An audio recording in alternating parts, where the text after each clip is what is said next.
হানি দিলে মালানার দ্বীপ কিন্তু রোয়া রইল, রোয়া ফুলে ফসলে ফুলে সুশোভিত হয়। 3 মাসের ধান নিয়ে এলে 15 দিনের ধান হয়। ধানে মনে হয় যেন তাকাইয়া দেখলে এমন ভাবে ধান গুলো দোল খায়, মনে হয় যেন মাজাতে বিছালি ভরি হাজি সাহেবের মিস কল দিচ্ছে সোনালি ধান। আসসালামু আলাইকুম ভাইয়া, ভাবির সালাম বলিয়ে আমরা আসি ভাইয়া। বাতাসে দোল খায় ধান, সোনালি ধান, মাঠ ভরা, ঠিক না? আর সাইতে গেলে শাশিরে মনে যেন সালাম দে, ভাইয়া ভাবির নুপুর পরা পাও সেই কতদিন জ্বালা ফালাইবার সময় দেখছিল, ভাবির পাওটা পেলাম না আজকে 4টা মাস। তা আমরা এই মাঠ থেকে যাব, ভাবি যখন এ করবে কলে ধান লইব, ভাবির পাওটা আমরা চুমো খাবো, মনে হচ্ছে না সোনালিটা ড্যান্স দিচ্ছে। এরপরে যখন ধানটা কেটে ফেলে 5 পাহা হাসি ইমান, ধানের খড় পড়ে রয়েছে ইয়ানে হিয়ানে, বাতাসে খড়ের কুটাগুলা উড়াইয়া নেয়, তার রুহুল ইয়া। দেখছো আল্লাহ কি উদাহরণ তোদেরকে দিচ্ছে। অথচ একদিন আগে মাঠ ভরা ফসল দেখা গেছে, দাইয়া লাইলে কিচ্ছু নাই, দাইয়া লাইলে 1-2 দিনের ব্যাপারে।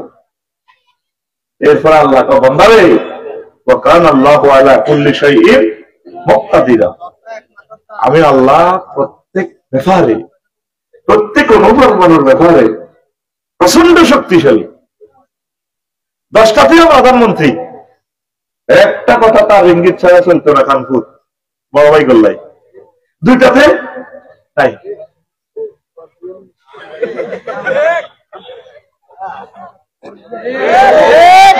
সেই কথাটা বলছে, আসমান থেকে বৃষ্টি পড়লে যেভাবে ফুল ফসল, এরপরে কি হয়ে যায় 5 বার হাসি মান দাইলে দামান নাই, বাতাস চলে যায়। যাদের প্রচন্ড প্রতাপ দণ্ডে আমরা 40 কোটি মানুষ থরথর করে কাটছি, ঠিক নেই? এখন তারা কোথায়? পৃথিবীতে এমন পার্লামেন্ট নাই একসাথে 300 জন এমপি দায়িত্ব আনবে, একসাথে বেগুন দেখেছে না। দুনিয়ার উদাহরণ আল্লাহ এভাবে দিচ্ছেন। বান্দা, তুমি দুনিয়াতে যত শক্তিশালী হও, যত শক্তি দেখাও, ক্ষমতা, সম্মান, শক্তি, মান, ইজ্জত, সম্পদ, আমি তোমার বস খেয়ে এলাম, 5 বার হাসি নাম করিলাম। হাসপন অর্থ হল সৈন্য বিচ্ছন্ন করা, আবুল হাসেন হয় না, আবুল হাসেন, হাসপন অর্থ হল চূর্ণ বিচ্ছন্ন করা। আমি আল্লাহ প্রচন্ড শক্তিশালী। অতএব কি করবে? লাইন ধরো, আমি আল্লাহর কাছে তোমাকে আসতে হবে।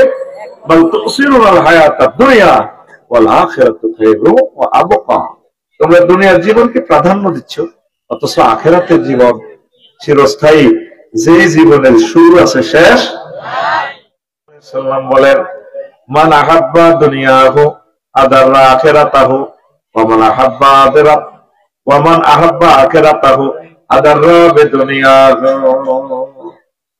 ও আমার উম্মত, যে ব্যক্তি দুনিয়াকে ভালোবাসে সে তার আখিরাতের বরবাদ করলো, আর যে আখিরাতের ভালোবাসলো সে তার দুনিয়ারে বরবাদ করলো।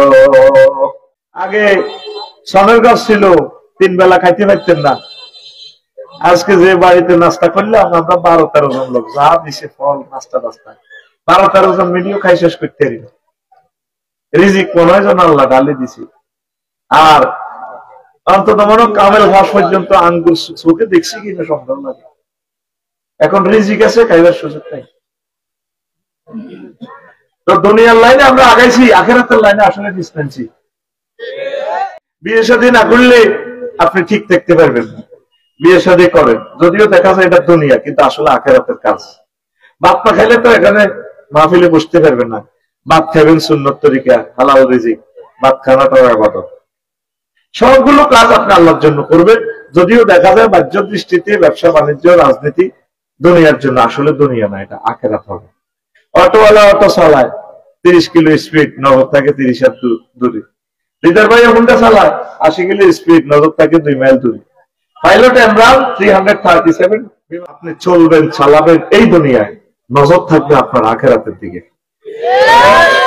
প্রিয় বন্ধুরা, লোকমান আলাইহিস সালাম হুতরে কো, হুতরে তুই যেদিন খানপুর আইসরে আব্বা, সেদিন থেকে খানপুর তোর থেকে পেছনে যাচ্ছে।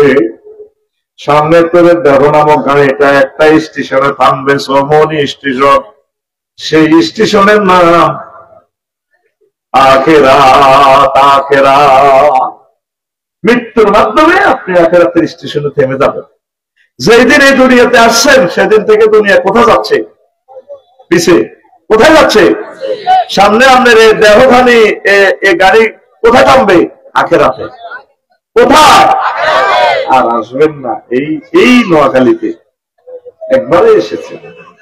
এরপরে লোকমান আলাইহিস সালাম আব্বারে, দুনিয়া আখিরাত হচ্ছে আব্বা ব্রিজের এই পার ও পার। আর যে সেতুটা দেখতে পাচ্ছ আব্বা, এই সেতুটা হচ্ছে হায়াত রে আব্বা। এই হায়াতের সেতুতে 6 তলা 5 তলা বিল্ডিং করি ওরা। ব্রিজের এপার দুনিয়া, ওপার আখিরাত। মধ্যখানে যে ব্রিজ, সেটা হচ্ছে হায়াতের ব্রিজ। ব্রিজের উপরে যদি কেউ বিল্ডিং করে 6 তলা 5 তলা 10 তলা 100 তলা, তাহলে মানুষে কি কইব? পাগল কইব। কি কইব?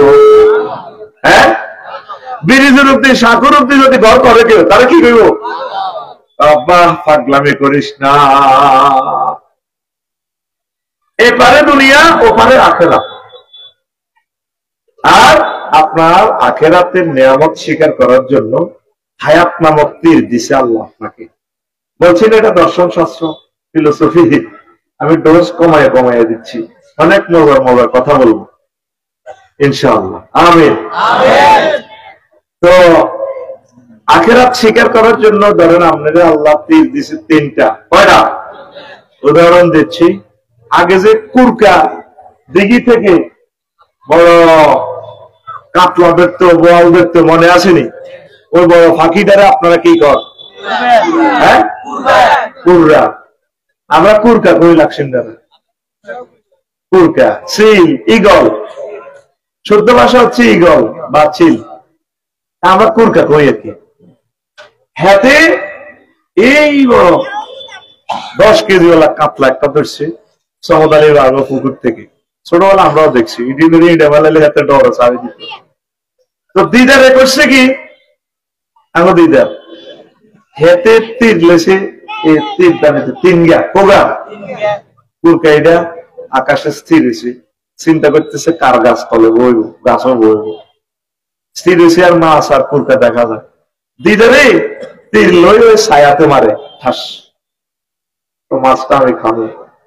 কুরকা পড়ছে নি, মাছ পড়ছে নি। কেন? সে কোথায় মারছে? ছায়াতে মারছে। কুরকা রয়েছে কোথায়? উপরে। কথা বলস না, কোথায়? কুরকা আবার ওরে উড়িয়া টিটুবের গো তোলা গাছ বইছে। কুরকা এটা এর হয়েছে ওই ছায়ার মধ্যে দেয়া যায়, গাছের ছায়াতে কুরকা বই মাছ খা।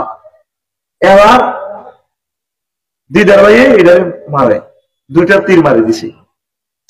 চোখ মুছি চাইতে কিরি পড়লো না তো। কুরকা উপর থেকে দেয়, আর দিদারে তো আমার সুখ দিত না। এতে তোলা গাছে তো মাছি তাহলে উড়ি ওই কুদ্দুসের গো 15 ঘন্টা লাইলে বইছে, শেষমেশ নিরিবিলি বইছে। এই সকালে দিদারের ছুটি আছে, কুরকার পিছিয়ে পিছি। বিকাল 4টাতে আই কুরকার লগে লাইলে বইছে, আল্লাহ আল্লাহ খাই। এবার দিদার চোখ মুছে দেখে কিরে আমি কি ভুল দেখতেছি রে, অরিজিনাল কুরকা তো এখন না পড়লো। আর আল্লাহ সারাদিন আই কার পিছিয়ে করলাম, ছায়ার পিছিয়ে না মারলাম।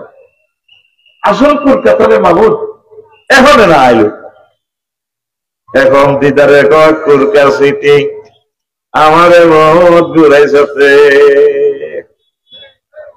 তোরে এখন ধর্ম খাও, আমি মাছটা ধর্ম, তোরে মারে দিব তীর। এতে ফিরে আসে তীর লেগে আসেনি তীর। এই হায়াতটা হচ্ছে দিদারে আবার চিন্তা করে আল্লাহ এখন যদি একটা ডিলও পাইতাম মারলে কিন্তু কুরকাটার গায়ে পালাইতে পারতাম। হায়াত হচ্ছে আপনার তীর, এই হায়াত যদি নষ্ট করে আপনার জীবন ধ্বংস ধ্বংস হয়।